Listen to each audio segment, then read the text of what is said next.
COVID-19 has exacerbated the inequalities in our world. But COVID-19 is also opening up space for empathy about how, as a human race, we can build back better. I would never have wished COVID on us because it's so terrible.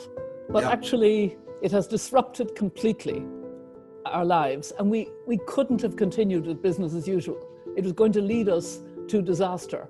And we had these children, millions of them, coming out all around the world and saying, please, please, listen to the science. And we weren't, frankly. We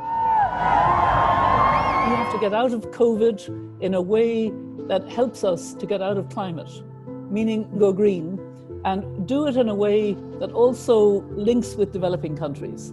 We cannot tackle this on our own. We've learned that people power matters. So it's our collective behaviors that's the only thing saving us from a worse crisis. We're seeing more neighborliness. I'm reading about it all over the United States. Now we have an empathy. I don't think that will go away. I hope we'll kind of reflect more on what is essential. Health systems are essential for countries. Education systems are essential for countries. Let's get back to the basics of what we need in this reflective time where we're all locked in our homes. It does affect how we think about the future.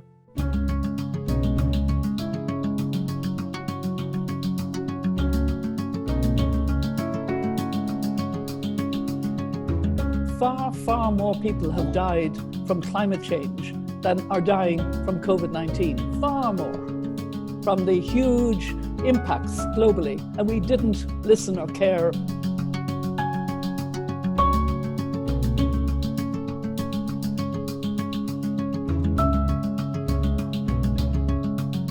We're not in a good time of international cooperation, but surely COVID-19 has taught us if we don't help the poorest countries with their health systems to cope with this, it will come back to all of us.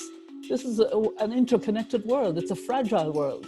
So we have to actually have more solidarity. I think we can learn the lessons of being a human race, of being fragile in our humanity. We've made mistakes because we haven't lived well with nature. We have used the extraction of coal, oil, gas to fuel our economies. We mustn't do that anymore.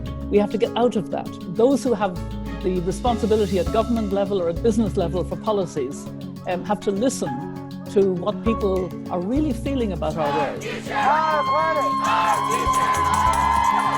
I want a future for my own grandchildren. They will be in their 30s and 40s in 2050.